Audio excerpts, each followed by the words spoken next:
पहुंच चुकी। जिस तरह आप देख रहे हो हमारे पीछे एक बैनर लगा हुआ है, भारतीय मंसूरी समाज के संविधान में अनुच्छेद 341 पर लगे धार्मिक प्रतिबंधित पर इन्होंने आज एक धरना प्रदर्शन किया है। भारतीय मंसूरी समाज के राष्ट्रीय अध्यक्ष और कई पदाधिकारी हमारे साथ मौजूद हैं। उनसे पूछते हैं इस तरीके से कि यहाँ पे जो आपने ये धरना प्रदर्शन किया है ये कब तक रहेगा और क्यों किया है?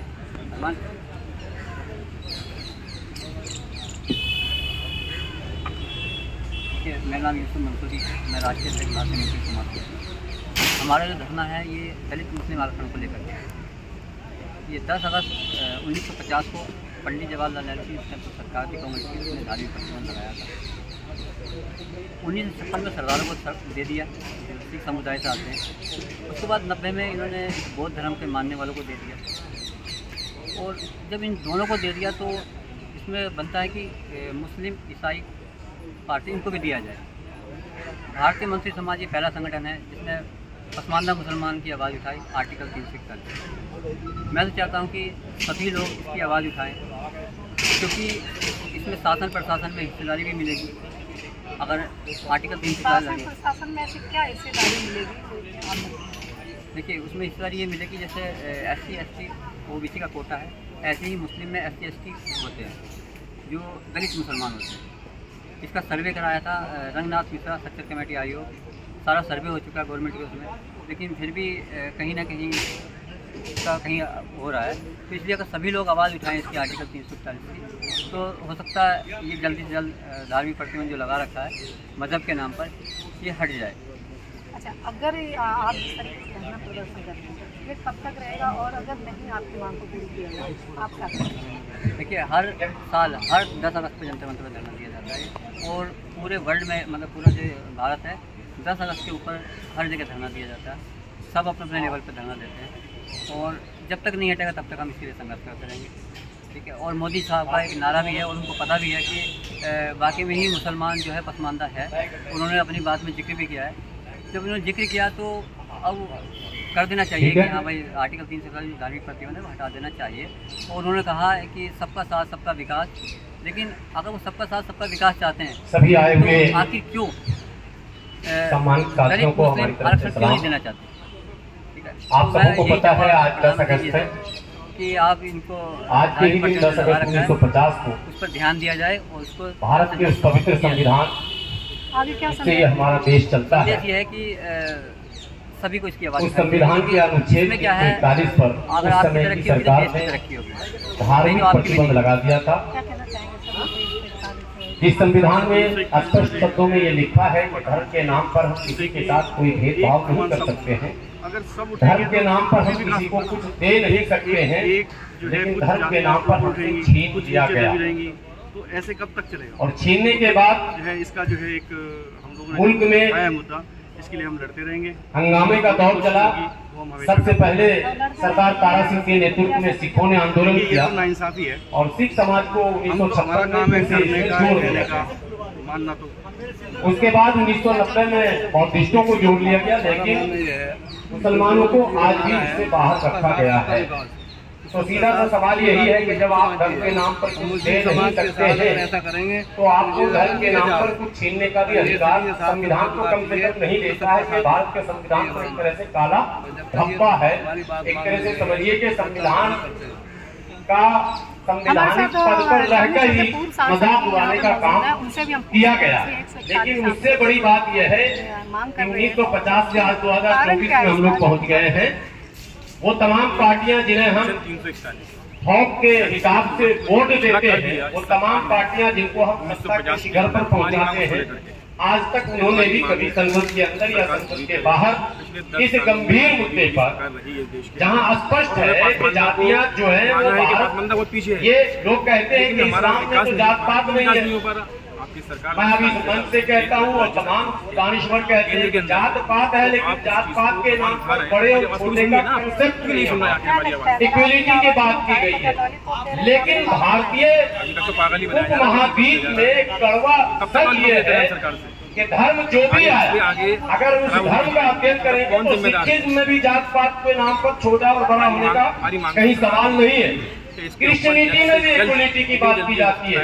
और मैं तो अपने बड़े भाई हिंदू भाइयों से पूछता हूँ कि क्या आपके यहाँ वाकई ये व्यवस्था धार्मिक है क्या, कि आपने कसम खा दिया कि हमारे यहाँ छोटे बड़े होंगे क्या?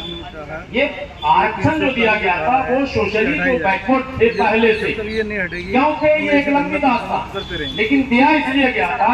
आज SC OBC और ST का रिजर्वेशन मिलता है तो क्या किसी भारत के नागरिक के माथे पर OBC लिखा हुआ है क्या? आपने कैसे पहचाना कि ये OBC है? कैसे लिस्टिंग हो गई उनकी? भाई किसी के माथे के किसी के चेहरे पर तो है नहीं लिखा हुआ, कोई तो आपने एक पैमाना बनाया होगा ना कि अगर वो ऐसा होगा तो OBC होगा। इसी तरह से किसी के माथे पर ST लिखा हुआ नहीं है। कोई पैंट शर्ट पहनकर आपके सामने बैठा हुआ, आप कह नहीं सकते कि ये OBC है, जनरल है, SC है, ST है, कैसे पहचानेंगे आप? तो पहचानने का पैमाना पेशा और उसके साथ जो सोशल बिहेवियर है वो पैमाना है। तो मान लीजिए आप वाल्मीकि समाज को दे रहे हैं, वाल्मीकि समाज अगर हिंदू धर्म को अपनाता है तो आप दे रहे हैं, वही वाल्मीकि उसी पेशे से जुड़ा हुआ मुसलमान है। मध्य प्रदेश में उज्जैन शहर है, वहाँ हेला है मुसलमान। संजय गुजर जी, जब हमने उज्जैन जाइएगा, हेला बिरादरी साहब ने लाल बेगी तो हम लोग क्या भी पाया जाता, हेला और लाल बेगी उसका पेशा पता लगाइए, वही पेशा है, था और है, ये नहीं कि खत्म हो गया, आज भी पेशा है। मैं बनारस गया था, बनारस नगर निगम में नगर निगम में बड़ी तादाद में सफाई कर्मचारी मुसलमान हैं जो हलालपुर और लाल बेगी बिरादरी से ताल्लुक रखते हैं। तो काम एक है, बिरादरी ने जो सोशल बिहेवियर है वो भी एक ही है। ऐसा नहीं कि वो अगर वो सोशल बिहेवियर है वो भी एक ही है। ऐसा नहीं कि वो अगर मुसलमान है तो उसको लोग बहुत सम्मान दे रहे हैं। अरे वो भी जा रहा, आपने कॉल किया, एक साहब ने कहा कि आपके यहाँ हमारे छुआछूत नहीं है, मैंने कहा कि आपने कॉल किया कि हमारे यहाँ बात चौकअप हो गया, आपके पास प्लम्बर आया, ज्यादातर आपका अलग दूध होता है, खड़े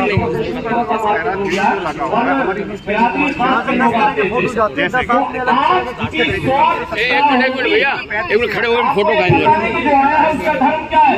वो हिंदू है, मुस्लिम है, सिख है, ईसाई है, जैन है, पारसी है, ये आपको नहीं पता।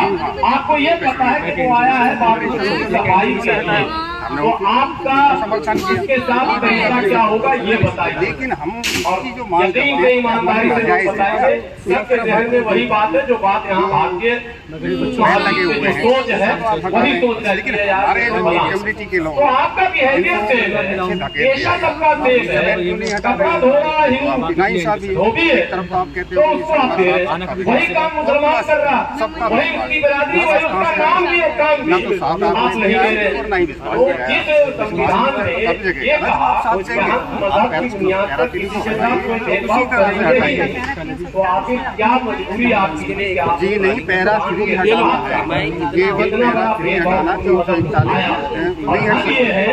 लगभग 3 दशक से ये नंबर है अभियान चल रहा है। तो बिहार में आंदोलन चला, जानते होंगे 2001 बिहार सरकार ने बात को माना, हल्ला हंगामा के बाद और बिहार के विधानसभा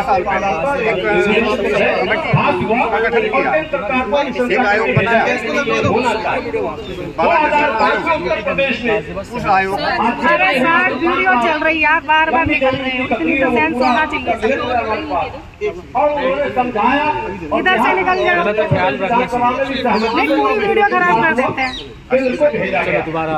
लेकिन बाकी पार्टियां क्यों खामोश रहती है और किन पार्टियों ने इस रिजर्वेशन को पास करने में मदद की? उन्होंने क्या समझा कि हमारा काम पूरा हो गया, मसला तो हल हुआ नहीं। आपने अगर राज्य हमारी मदद की तो फिर पहले आपको मदद करनी चाहिए। और भी बने, जितनी भी सरकार आई जब हमने मांग की तब तक जो है आयोग बने, 2011 में उसी तरह नोटिस दिया आयोग बना जो इशू होने वाला है। अब उसका आपको पढ़ रही है तो वो लगता है जैसे ये अगला का आदेश है वो जो इशू प्रेस किया और जाहिर सी बात है कोर्ट जब भी फैसला लीगल देगी अपने आस्था के आधार पर या सरकार की गतियों के आधार पर तो देगी, कुछ भी रिजल्ट लाई लीगल जो है वो 100% ये है कि राइट बनता है, इसमें भेदभाव की कोई गुंजाइश है ही नहीं। हमें आज़ादी है तो हमारी आज़ादी हमें पूरी मिलनी चाहिए। अगर हमें आज़ादी नहीं है और जब आप ये पैराचिली लगा करके इतने अधिकार आप तो मेरी रिक्वेस्ट है आप हमारे वोट का भी अधिकार छीन लें। फिर हमें वोट डालने का भी अधिकार नहीं होना चाहिए। 113 सीट SC/ST की और दूसरों पर इल्जाम लगाते हैं कि वो मजहब की सियासत कर रहे हैं। लड़ने का अधिकार नहीं है, वोट लेने का अधिकार क्यों?